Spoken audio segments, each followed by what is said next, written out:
El Che Guevara, Ernesto Guevara, nació en Argentina en 1928 y falleció en Higueras, Bolivia, en 1967.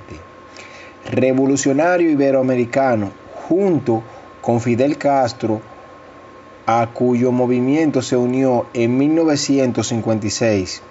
Fue uno de los principales artífices del triunfo de la Revolución Cubana de 1959. Desempeñó luego cargos de gran relevancia en el nuevo régimen, pero insatisfecho con la inoperancia de los despachos y fiel a su propósito de extender la revolución a otros países de Latinoamérica, en 1966 retornó su actividad guerrillera en Bolivia, donde sería capturado y ejecutado un año después. Entregada así su vida en la lucha contra el imperialismo y la dictadura, el Che Guevara se convirtió en el máximo mito revolucionario del siglo XX.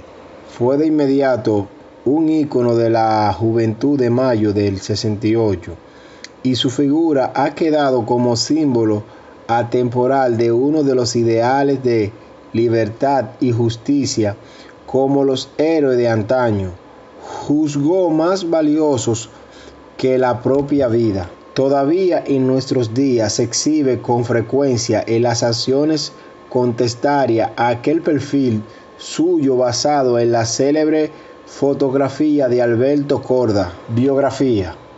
Ernesto Che Guevara nació en una familia acomodada de Argentina, en donde estudió medicina.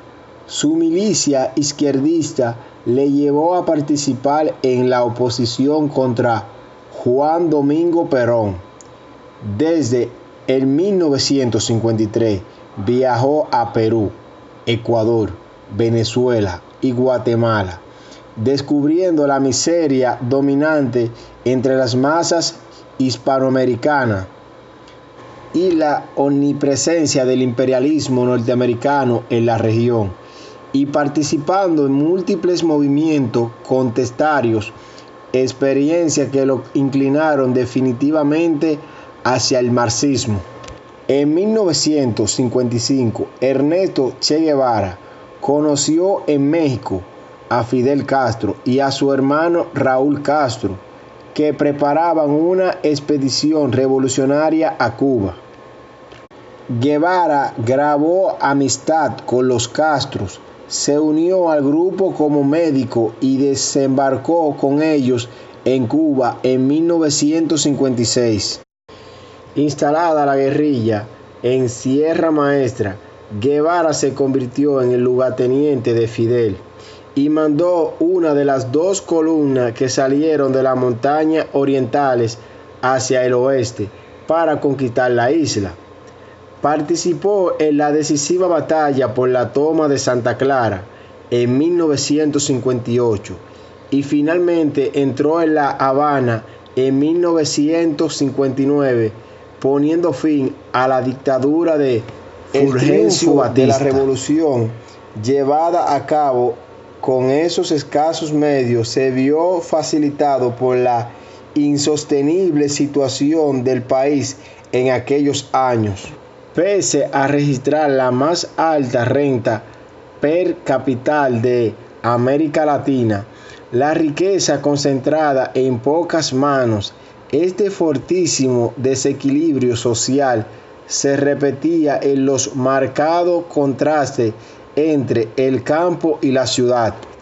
En el plano político, la corrupción y la inoperancia se habían acentuado hasta límites insospechosos bajo el régimen despolítico y autoritario de Fulgencio Batista.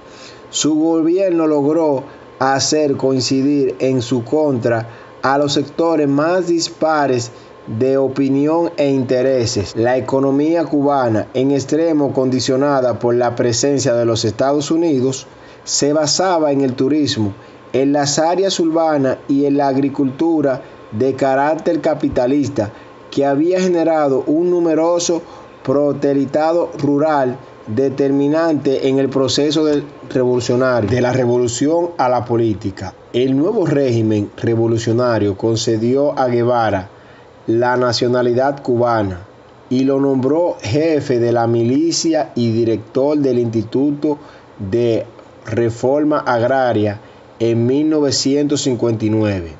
Luego presidente del Banco Nacional y ministro de Economía en 1960 y finalmente ministro de Industria en 1961. En aquellos años Guevara representó a Cuba en varios foros internacionales en los que denunció frontalmente el imperialismo norteamericano. En un viaje alrededor del mundo se entrevistó con Gamal Abdel Nasser, Howard Nerón, Sukarno, Josip Broz Tito en 1959, entre otros, y conoció a diversos dirigentes soviéticos y a los chinos, Zhou Enlai y Mao Zedong, en la tarea de la construcción en Cuba de una nueva sociedad y especialmente en el campo de la economía. El Che Guevara fue uno de los más incansables colaboradores de Fidel Castro. En la polémica económica que tuvo lugar en los inicios del régimen, se descartó por una interpretación original, creativa y no burócrata ni institucionalizada de los principios marxistas. Buscando un camino para la independencia real de Cuba, se esforzó por la industrialización del país, ligándolo a la ayuda de la Unión Soviética. Una vez fracasado el intento de la invasión por los Estados Unidos y clarificado el carácter socialista de la Revolución Cubana en 1961, su inquietud revolucionario profesional, sin embargo, le hizo abandonar Cuba en secreto en 1965 y marchar al Congo, donde luchó en apoyo del movimiento revolucionario en marcha, convencido de que solo la acción insurreccional armada era eficaz contra el imperialismo. En Bolivia, relevado ya de su cargo en el Estado cubano, el Che Guevara volvió a Iberoamérica en 1966 para lanzar una revolución que esperaba que fuese de ámbito continental, valorando la posición estratégica de Bolivia.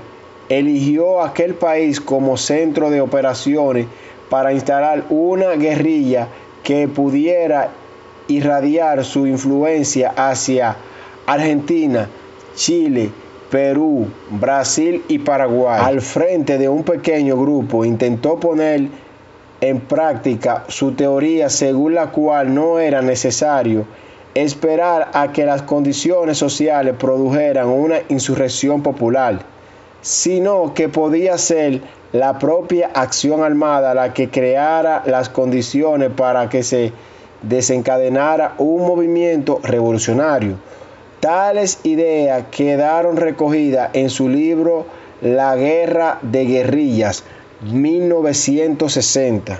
Sin embargo, su acción no presidió en las masas bolivianas. Desde un principio, su grupo, bautizado como Ejército Liberador Nacional y compuesto por veteranos cubanos de Sierra Maestra y algunos comunistas bolivianos, se encontraron con la falta de apoyo de los campesinos ajenos por completo al movimiento.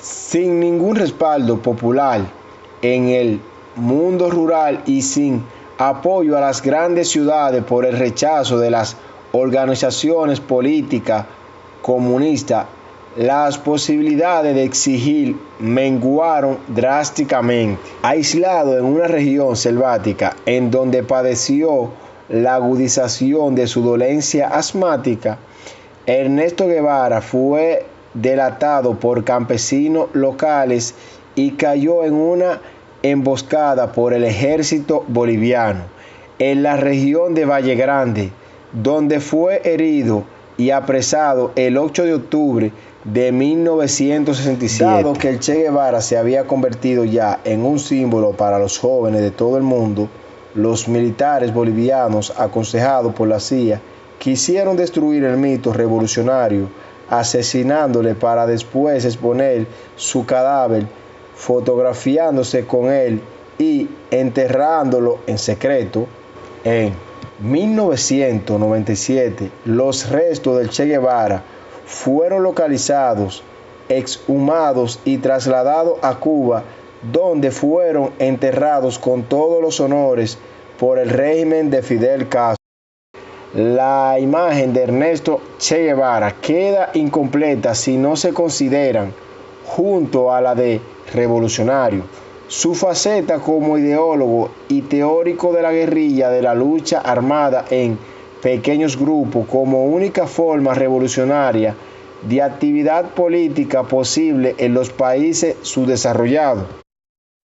Sus ideas se hallan expuestas en textos como el famoso mensaje a la Tricontinental en 1967 y el que ya citado libro La Guerra de las Guerrillas en 1960.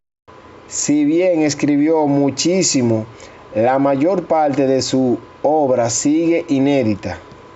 La integran manuscritos, cartas, discursos, proclamas y sobre todo artículos publicados de Verde Olivo, el órgano de las Fuerzas Armadas cubanas, en el que el Che ostentaba el grado de comandante. Los más recomendados son aquellos en los que evoca la Revolución Cubana, una revolución que comienza en 1959 y siguiente, y los de la política económica contra la burocracia en 1963 y siguiente. Del diario que Ernesto Che Guevara había ido escribiendo durante toda su vida, se publicó posteriormente la parte referente a la guerrilla boliviana, Diario del Che Guevara en Bolivia en 1968, que relata su lucha guerrillera en Bolivia hasta el día inmediato anterior a su captura, constituye el más impresionante testimonio de su personalidad. El Che describe el día a día de la guerrilla por dentro, en su aspecto cotidiano, las mil dificultades prácticas, las debilidades, los errores y los litigios entre compañeros y su precario estado de salud dan lugar a un cuadro no idealizado, pero es sobre todo el estilo casi distanciado de este diario, incluso en el momento más difícil, lo que revela el lado humano del Che Guevara en el último periodo de su vida. En su ánimo reinaban una enorme calma y una profunda serenidad debida a la íntima convicción de lo justo de sus ideales y la razonada aceptación de los riesgos de morir en lucha.